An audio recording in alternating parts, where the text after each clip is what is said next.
नाशिक रोडला नाशिकला कॉलेज रोडला जे ऑफिस आहे तिथले अनेक लैंगिक शोषणाचे व्हिडिओ बाहेर आले आणि महिलांवर होणारा जो लैंगिक अत्याचार आहे त्या संदर्भात अनेक व्हिडिओ अनेक पुरावे जे आहेत ते पोलिसांकडे आले। अशोक खरात आता SITच्या ताब्यात आहे आणि अनेक वेगवेगळे गुन्हे जे आहेत ते पीडिता समोर येऊन देत आहेत। आपण महाराष्ट्रामध्ये जी चर्चा सुरू आहे की अनेक राजकीय नेते अनेक राजकीय मंत्री काही आमदार आणि काही खासदार जे आहे ते खरातच्या ऑफिसला जायचे किंवा त्याचा सल्ला घ्यायचे, त्याला हात दाखवायचे, भविष्य बघायचे आणि त्यामधली काही नावं समोर आली, काही जणांचे फोटो आले त्याच्यामुळे लोकांपर्यंत पोहोचले, पण काही जणांचे फोटो नाहीत किंवा काही जण भेटलेत पण बऱ्याच जणांना माहित नाही। तशी अनेक जणांची माहिती आहे आणि त्या 39 आमदारांमधलं एक जे नाव आहे ते मध्ये त्या महिला आमदार आहेत ज्या विधान परिषदेच्या उपसभापती आहेत, नीलमताई गोरे या ज्या आहेत त्या 6 ते 7 वर्षापासून अशोक खरातच्या भक्त आहेत आणि अशोक खरातला जे आहे ते आमदारकी मिळावी म्हणूनही त्या कॉलेज रोडच्या ऑफिसमध्ये भेटायला गेलेल्या होत्या। जेव्हा त्यांना मंत्रीपद पाहिजे होतं आणि ते मंत्रीपद मिळावं ते भविष्य बघण्यासाठी सुद्धा कॉलेज रोडच्या खरातच्या ऑफिसमध्ये नीलम गोरे ज्या आहेत त्या तिथं पोचलेल्या होत्या आणि कोरोनाच्या काळाच्या आधी जे आहे ते एक्सप्रेस इन नावाचं जे नाशिकमध्ये पाथर्डी फाट्याला हॉटेल आहे तर तिथे नीलम गोरे मुक्कामाला होत्या आणि त्या मुक्कामाला असताना अशोक खरात एक्सप्रेस इन नावाच्या हॉटेलमध्ये नीलम गोरे यांना त्यांचं भविष्य सांगण्यासाठी भेटायला गेलेला होता। म्हणजे हे प्रकरण बाहेर आल्यापासून अनेक जण या प्रकरणात बोलत नव्हते, त्यात सगळ्यात महत्वाचा चेहरा होता तो नीलमताई गोरेंचा। कारण नीलम गोरेंना आपण बघितलेलं आहे की अगदी छोटी प्रकरणं जरी असली आणि त्या संदर्भामध्ये प्रेस नोट काढणं, त्याविषयी जाहीरपणे बोलणं हे जे आहे त्या दरवेळी करत असतात। अख्खं अधिवेशन झालं त्या उपसभापती म्हणून तिथं आहेत, महिलांच्या एका लैंगिक शोषणाचा मुद्दा आला तरी नीलमताई ज्या आहेत त्या तिथं पीडितेला भेटायला जातात। पण इथे 150हून अधिक व्हिडिओ पोलिसांकडे आले, मुख्यमंत्र्यांनी दखल घेतली, तेजस्विनी सातपुते म्हणजे महिलांच्या बाबतीत जे आहे ती SIT ऑफिसर महिला अधिकारी तिथं नियुक्त केल्या गेल्या आणि तरी सुद्धा एक महिला नेत्या म्हणून एक जबाबदारीचं त्यांच्याकडे जे पद आहे विधान परिषदेच्या उपसभापती म्हणून नीलम गोरे आतापर्यंत बोलल्या नाहीत। का बोलल्या नाहीत? कारण अशोक खरातचा संबंध जो आहे तो नीलम गोरेंशी आहे। नीलम गोरे त्यांना भविष्य दाखवायला जायच्या। या 3 भेटी ज्या मी सांगितल्या आहेत या भेटीमध्ये नीलम गोरे यांच्याबरोबर जे तिथं उपस्थित होते त्यांनीच मला ही माहिती जी आहे ती पुण्यामध्ये येऊन दिलेली आहे आणि आमची अशी इच्छा होती की नीलम गोरे या स्पष्ट वक्त्या आहेत।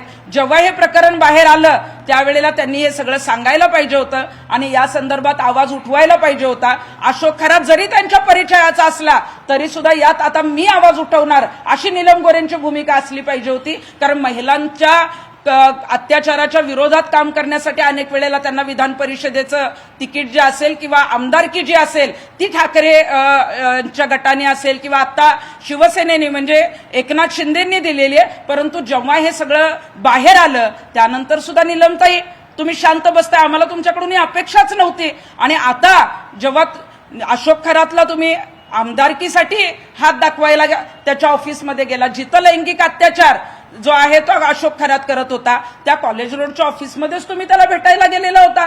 तुम्हाला मंत्रीपद पाहिजे होतं म्हणून मंत्रीपद मिळावं यासाठी सुद्धा भविष्य बघायला तुम्ही खरातच्या कॉलेज रोडच्या ऑफिसमध्ये गेलेला होता आणि खरातला तर भेटायला अनेक जण जायचे। पण मग अशोक खरात कोरोनाच्या आधी जेव्हा तुम्ही एक्सप्रेस इन नावाच्या 5 स्टार हॉटेलमध्ये पाथर्डी फाट्याला मुक्कामाला होता त्यावेळेला अशोक खरात तुम्हाला हॉटेलमध्ये का भेटायला आलेला होता? मग तुमचं भविष्य सांगायला आलेला होता का? तुमचे त्याच्याशी इतर आर्थिक देवाणघेवाणीचे संबंध आहेत किंवा तुमचा त्याच्याशी काय संबंध आहे या संदर्भात आम्हाला उत्तरं पाहिजेत। तुम्ही त्याच्या संपर्कात होता आणि ह्या 3 भेटी तर ज्या मी सांगतेय त्या आहेतच, परंतु मग नीलम गोरे मुंबईला अशोक खरातला किती वेळा भेटल्या किंवा अशोक खरातच्या मोबाईलमध्ये जो नीलम गोरेंचा नंबर सेव्ह आहे ते CDR जे आहेत ते आता SIT प्रमुखांनी तपासणं गरजेचं आहे।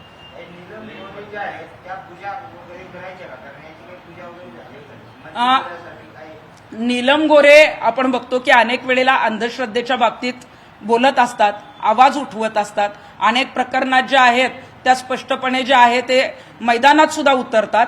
परंतु जिथं अंधश्रद्धा किंवा जिथं हा जो अशोक खरात आहे तो कशा पद्धतीनं विकृत आहे हे कदाचित त्यावेळेला त्यांना माहीत होतं का नाही माहीत नाही, परंतु आता जेव्हा माहीत झालं त्यावेळेला नीलम गोरेंनी आवाज का उठवला नाही?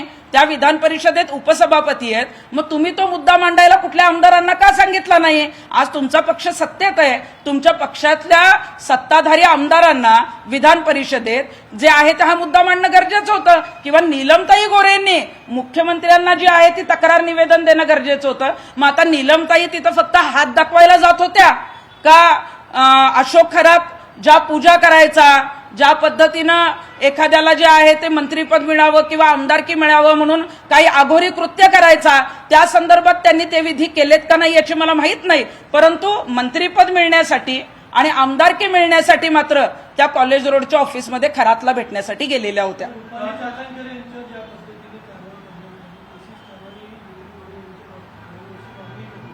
रुपाली चाकणकरांचे अनेक व्हिडिओ बाहेर आले, अनेक फोटो बाहेर आले. त्यांनी ज्या पद्धतीने एका पत्रकारावर दबाव टाकला, त्या पत्रकाराने जे आहे ते SITला स्टेटमेंट दिलं आणि असे अनेक पुरावे मिळाल्यामुळं जे अशोक खरात प्रकरणामध्ये रुपाली चाकणकरांची चौकशी झाली होणार आहे, त्यांना समन्स येणार आहे. परंतु मग ज्यांची नावं आली नाहीत ह्या महिला नेत्या ज्या उच्चपदस्थ आहेत, मग आता नीलम गोरेंची चौकशी का करू नये? नीलम गोरेंनी हे का लपवलं? एवढं मोठं प्रकरण बाहेर आल्यानंतर तुम्ही जाहीरपणे तर बोललाच नाहीत, परंतु तुम्ही खरातकडे जात होता आणि तुम्हाला ही माहिती तो विकृत असल्याची आत्ता मिळाली आणि ह्या महिलांवर जे काही लैंगिक शोषण झालंय या संदर्भात आता नीलमताई आवाज उठवणार आहेत. असं नीलमताईंची कुठली प्रेस नोट, असं कुठलंही निवेदन, मुख्यमंत्र्यांना लेखी तक्रार का दिली नाही? त्यामुळे नीलमताई गोरे यांची सुद्धा या प्रकरणात चौकशी होणं गरजेचं आहे. किती दिवसांपासूनचा त्यांचा संबंध आहे? नीलम गोरे तुम्ही असं उल्लेख केला की कोरोनाच्या आधी त्या हॉटेलमध्ये भेटलेल्या होत्या, मग याचा अर्थ नीलम गोरे आणि अशोक खरात यांचे संबंध किती दिवसांपासूनचे आहेत? त्या संदर्भात त्या भेटायला आलेल्या व्यक्तीने सांगितलं का? आणि जो त्यांच्यासोबत व्यक्ती होता त्या व्यक्तीचा आणि अशोक खरातचा किंवा नीलम गोरेंशी संपर्क काय आहे, संबंध काय? अशोक खरातच्या संदर्भामध्ये आपण जर बघितलं तर अनेक मंत्री म्हणजे दीपक केसरकरांचंही नाव येतंय किंवा अनेक वेगवेगळ्या राजकीय नेत्यांचं नाव येतंय, परंतु नीलम गोरे ज्या आहेत त्यांच्याबरोबर ज्या व्यक्ती नाशिकच्या दौऱ्यावर असायच्या किंवा महाराष्ट्रात त्यांच्याबरोबर असायच्या आणि त्यांनी मला जेव्हा ही धक्कादायक माहिती इथे येऊन दिली तेव्हा त्यांनी सांगितलं की नीलमताईंचे फोटो नाहीत, परंतु नीलमताई ज्या आहेत त्या 7 ते 8 वर्षापासून ज्या आहेत त्या अशोक खरातच्या संपर्कात आहेत. कोरोनाच्या काळाच्या आधी मी मगाशी जसं सांगितलं की खरात जो आहे तो नीलम गोरेंना एक्सप्रेस इन नावाच्या हॉटेलमध्ये भेटायला गेलेला होता आणि कोरोना नंतरचा काळ जो आहे किंवा ज्याच्यामध्ये त्यांना आमदारकी मिळणार होती किंवा मंत्रीपद त्यांना पाहिजे होतं म्हणून अशोक खरातला जे आहे ते भविष्य दाखवण्यासाठी किंवा विचारण्यासाठी नीलम गोरेंच्या 2 फेऱ्या ज्या आहेत त्या अशोक खरातच्या कॉलेज रोड ऑफिसात जिथं महिलांचं लैंगिक शोषण चालायचं तिथं झालेल्या आहेत. अशोक खरातला जो शस्त्र परवाना दिला होता त्या शस्त्र परवान्याची नोंद पोलिसांकडे नाहीये, त्यामुळे आता ज्यावेळी हा शस्त्र परवाना दिला गेला त्यावेळी पोलीस अधीक्षक आणि जिल्हाधिकारी आता संशयाच्या भोवऱ्यात आलेले आहेत. अशोक खरातला जो शस्त्र परवाना देण्यात आला त्याची नोंदच जर नसेल तर हे किती गंभीर आहे, कारण याच्यामध्ये अनेक मंत्री महोदय तिथं जात होते. अशोक खरातला तसं काही रिव्हॉल्व्हरची गरज नव्हती, परंतु आता जेव्हा आपल्याला कळालं की त्याच्याकडे रिव्हॉल्व्हर प्राप्त झालंय, मग मला वाटतंय की मध्यंतरी दत्तात्रय कराळे जे नाशिक परिक्षेत्राचे IG आहेत त्यांचं नाव या प्रकरणात समोर येत होतं आणि मला वाटतंय की IG दत्तात्रय कराळे यांचे काही फोटोही जे आहेत ते खरात बरोबर समोर आलेले आहेत. प्रत्येक गुरुपौर्णिमेला जो आहे तो ईशानेश्वर मंदिरामध्ये गुरूंकडे म्हणजे अशोक खरातकडे ते असायचे आणि त्या गुरुला जे आहे ते रिव्हॉल्व्हर ज्या पद्धतीनं दिलं गेलं तर या संदर्भामध्ये IG दत्तात्रय कराळे यांची चौकशी होणं गरजेचं आहे, कारण डिसेंबर 2025ला वावी पोलीस स्टेशनमध्ये जो खंडणीचा गुन्हा दाखल झालेला होता आणि पेनड्राईव्ह गायब करण्यात आलेले होते, ते पेनड्राईव्ह गायब करण्यासाठी सुद्धा जे आदेश आले होते ते IG कराळेंचे आदेश आलेले होते. विधान परिषदेचे उपसभापती नीलम गोरे यांच्यावरती आरोप करतात, त्या एक संविधानिक पदावरती आहेत, सभागृहामध्ये बसून ते आदेश देत असतात, कदाचित ते तुमच्यावरती हक्कभंग सुद्धा आणू शकतात किंवा तशा पद्धतीची नोटीस तुम्हाला येईल.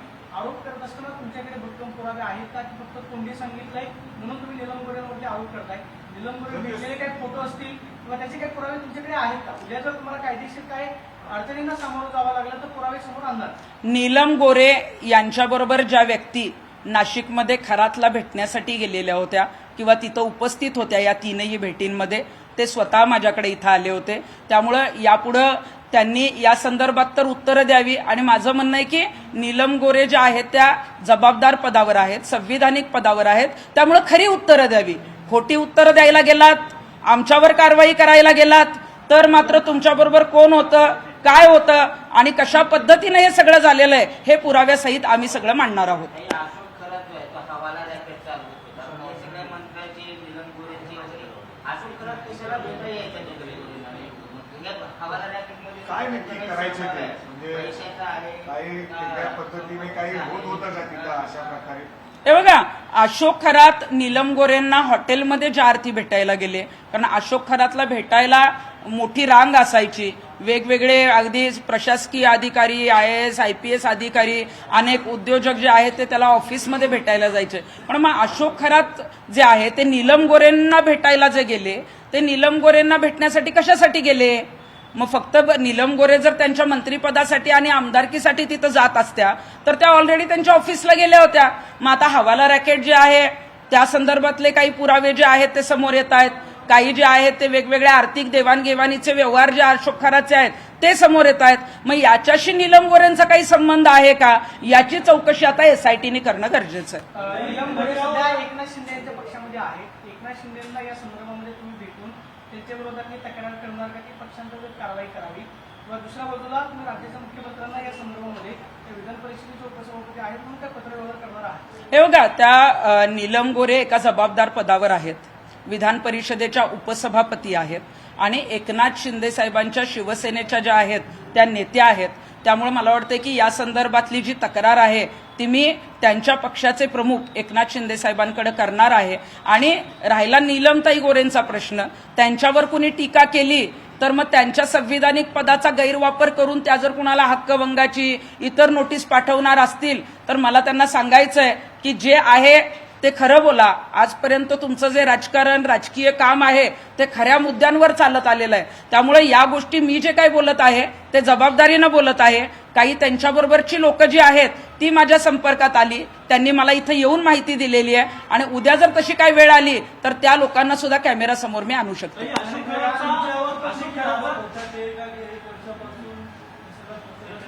नाही, ठीक आहे, त्याच्याविषयी मी बोललीये ना. अशोक खरातचा शिक्षण क्षेत्रात देखील दबदबा होता का अशी चर्चा चालू आहे. अशोक खरातचा शिक्षण क्षेत्रात देखील दबदबा होता का असा चर्चा चालू आहे. कारण की जो शालार्थ ID घोटाळा झाला होता त्याचा भाऊ दिलीप खरात आहे, त्याला केसरकर मध्यस्थीनं शालार्थ ID अशोक खरातनं मिळवून दिल्याची सध्या शिक्षण क्षेत्रात चर्चा आहे. अशोक खरातचे शिक्षण क्षेत्रामध्ये जे आहे ते संबंध होते अशी अनेक वेळेला माहिती जी आहे ती आमच्यापर्यंत आलेली आहे. परंतु मला वाटते की SITकडे तो तपास आहे.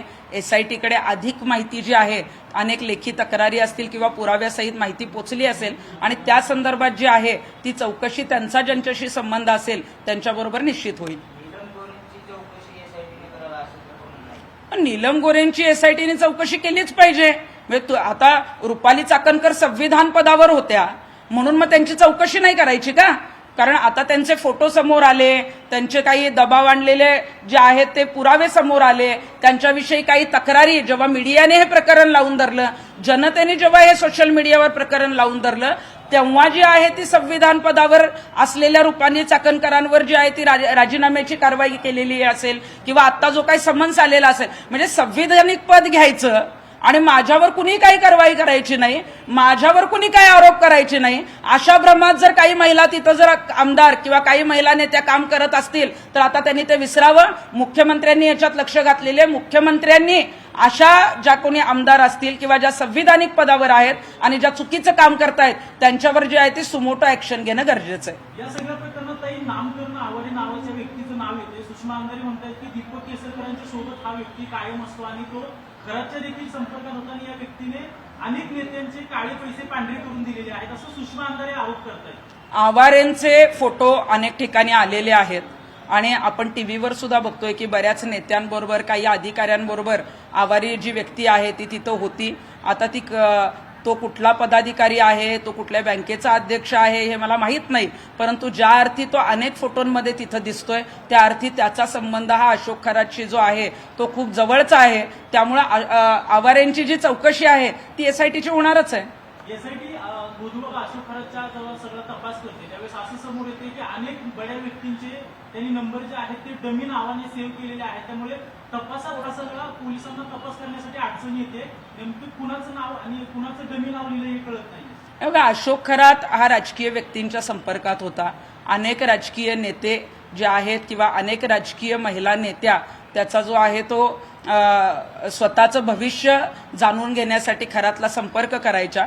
परंतु असं समोर येतंय की अशोक खरातच्या मोबाईलमध्ये राजकीय नेत्यांचे जे नंबर आहेत ते राजकीय नेत्यांच्या किंवा महिला नेत्यांच्या नावाने नाहीत, ते वेगळ्या नावाने आहेत आणि म्हणून मग कदाचित पोलीस यंत्रणेला ते शोधण्यासाठी त्रास होत असेल. परंतु जे आहे ते आता ट्रू कॉलर आहे किंवा अनेक वेगवेगळे नंबर त्याच्या मोबाईलमध्ये जे काही 4-5 हजारच्या वर नंबर असतील त्याची चौकशी होईल. आणि मला वाटतंय की अनेक म्हणजे 39हून अधिक आमदार, अनेक राजकीय नेते, अनेक राजकीय मंत्री, IPS अधिकारी, IAS अधिकारी जे आहेत यांचे जे नंबर आहेत ते त्याच्याकडे आहेत आणि त्यांचा त्याच्याशी काय संबंध आहे. बघा, अशोक खरातला कुणी एकदा भेटायला गेलं आणि त्याच्याकडून जर कुणी भविष्य जाणून घेतलं असेल तर निश्चितच त्याविषयी कुठला आक्षेप नाही. परंतु त्याची विकृती समोर आली, त्याच्यानंतर वारंवार तुम्ही त्यांच्याकडे जात होता, तो तुम्हाला भेटायला येत होता, तुमचं जे आहे त्यांच्याशी काही संबंध आहेत हे जेव्हा समोर येतात तेव्हा मात्र जे आहे ती चौकशी होणं गरजेचं आहे. संविधानिक पदावर आहेत त्या आणि आता त्यांची मंत्री सुद्धा अवघड आहे. राजीनामा मागताय का तुम्ही त्यांच्या? हे बघा, नीलम गोरे या संविधानिक पदावर आहेत, त्यामुळं त्यांची चौकशी होणं फार अवघड आहे. यासाठी आहे कारण संविधानिक पदावर असलेल्या व्यक्ती अशा करू शकत नाहीत, यासाठी हे प्रकरण दाबलं जाऊ शकतं. परंतु माझी मुख्यमंत्र्यांना विनंती आहे की जसा पेनड्राईव्ह आम्ही नगरच्या एसपींकडे दिला, एसपींकडून जो आहे तो आपल्यापर्यंत पोहोचला आणि आपण तातडीनं नाशिक पोलिसांना जे आहे ते अशोक खरातला बेड्या ठोकण्याची, त्याच्यावर कारवाई करण्याची ज्या पद्धतीनं ऍक्शन घेतली त्या पद्धतीनं मग संविधानिक जबाबदारी पदावर असणाऱ्या नीलम गोरे जर अशा पद्धतीनं त्याला पर्सनली भेटत असतील, भविष्य जाणून घेत असतील का इतर त्यांच्याशी काही संबंध आहेत याची चौकशी करून जे आहे ते मुख्यमंत्र्यांनी त्यांच्यावर कारवाई करणं गरजेचं आहे. प्रोटोकॉलनुसार त्याला जावं लागतं किंवा प्रोटोकॉल असतो, प्रोटोकॉल तोडून ते खरं हे बघा, नीलम गोरे ज्या आहेत त्यांचा प्रोटोकॉल जरी असला तरी सुद्धा काही ठिकाणी जे आहे जेव्हा ते भेटलेले आहेत म्हणजे एक्सप्रेस इन हॉटेलमध्ये जेव्हा भेटल्या तेव्हा त्या आमदार होत्या किंवा आत्ता जेव्हा मंत्रीपद त्यांना पाहिजे होतं तेव्हाही त्या आमदार होत्या. त्यामुळे ठराविक लोकांना घेऊन त्या ज्या आहेत त्या अशोक खरातच्या ऑफिसला गेलेल्या होत्या. त्यामुळे मला वाटतं की या संदर्भामध्ये त्यांच्याबरोबर जे लोक होते किंवा ज्यांनी हे सगळं बघितलेलं आहे त्यांना ती सगळी परिस्थिती माहिती आहे. त्यामुळे कदाचित काही प्रोटोकॉल बाजूला ठेवून त्या अशोक खरातला भेटायला जायच्या. सांगितलं होतं का अनेक लोकांची नावं येतात, त्यांनी काही घेऊन गेले किंवा त्यांच्या पक्षातील आमदारांची नावं समोर येतात. नीलम गोरेंचं नाव जेव्हा समोर आलं तेव्हा मला धक्का बसलेला होता. त्यामुळे नीलम गोरे स्वतःहून अशोक खरातच्या ऑफिसला गेल्या का त्यांना कुठल्या राजकीय महिला नेत्यांनी अशोक खरातचं नाव सुचवलं का कुठल्या राजकीय मंत्र्यांनी त्यांना तिथं घेऊन गेलं हे मला माहीत नाही. परंतु नीलम गोरे या अशोक खरातच्या कॉलेज रोडच्या ऑफिसला 2 वेळा गेलेल्या आहेत. एक वेळा आमदारकी जेव्हा मिळणार होती त्यावेळेला गेलेल्या आहेत, एकदा मंत्रीपद त्यांना मिळावं यासाठी जे आहे ते भविष्य बघण्यासाठी आणि हात दाखवण्यासाठी गेलेले आहेत. कुठली पूजा केली होती? नीलम गोरेंनी मंत्रिपदासाठी किंवा आमदारकीसाठी कुठली पूजा केली हे अजून कळलेलं नाहीये. पण निश्चितच अशोक खरात ज्या पद्धतीनं पूजा घालायचा कोणती तरी पूजा नक्कीच नीलम गोरेंनी अशोक खरातच्या माध्यमातून केलेली असेल. त्यांनी आतापर्यंत जेवढे म्हणजे मंत्री असतील किंवा अधिकारी असतील त्यांनी कोण पूजा केल्या त्यांना त्याच्या पूजेचा फायदा कुणाला झालाय का आणि खरंच फायदा घेतलाय का तुम्ही? आता जेव्हा माझ्याकडे 5 मार्च 2026ला हा पेनड्राईव्ह आला होता, काही व्हिडिओ जेव्हा मी बघितले त्यात काही शासकीय ज्या आहेत त्या महिला पदाधिकारी पण आहेत की ज्यांचे व्हिडिओ त्याच्यामध्ये आहेत. त्यामुळे मला वाटतं की अनेक महिला तिथं गेल्या असतील, यांनी संमोहन केलं असेल आणि योनी शुद्धीकरणाच्या नावाखाली किंवा श्रद्धेच्या नावाखाली त्या महिलांचा गैरवापर केलेला आहे.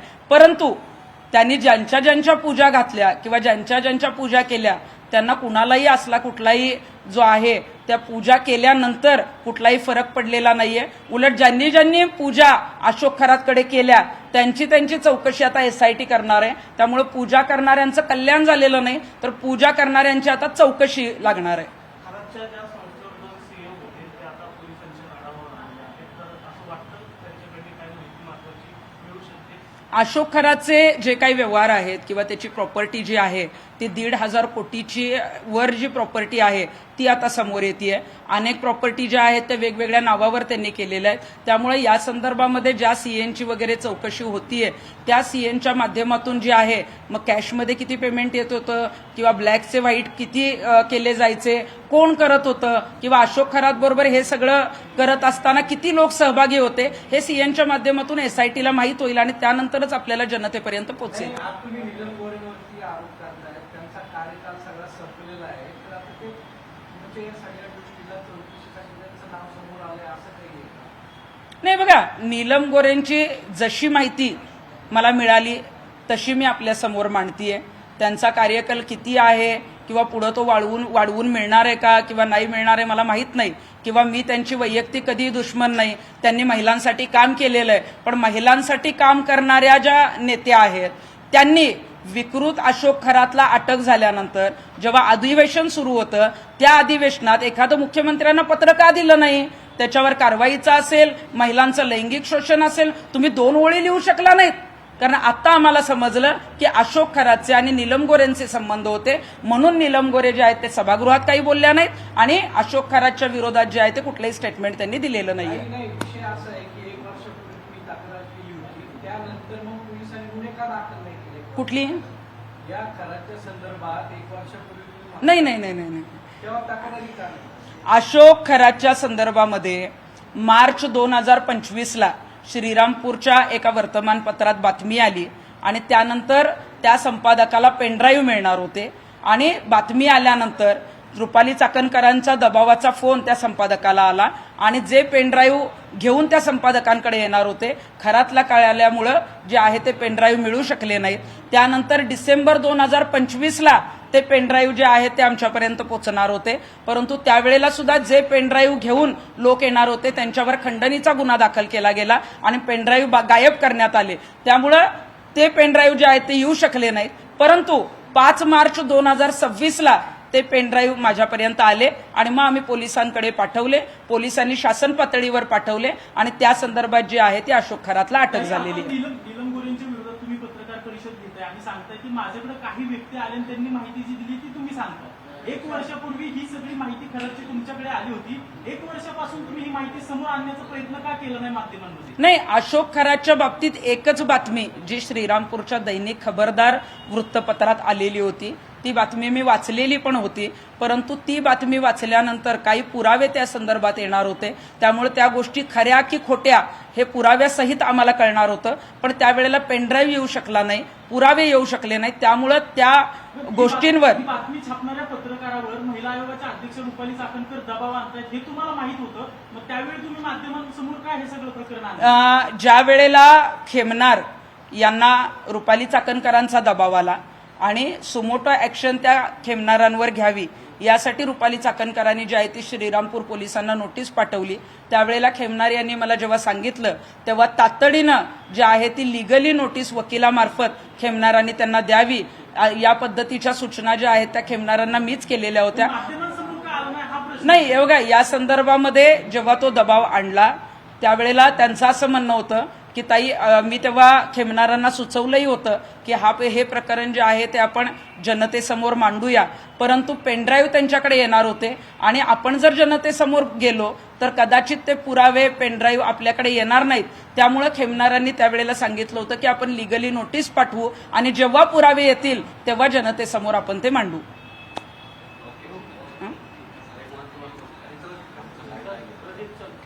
आता ऑफिसला गेलं तरी चालेल ना खाली, आता लाईव्ह नाही ना. आमचं लाईव्ह नाही गेलं.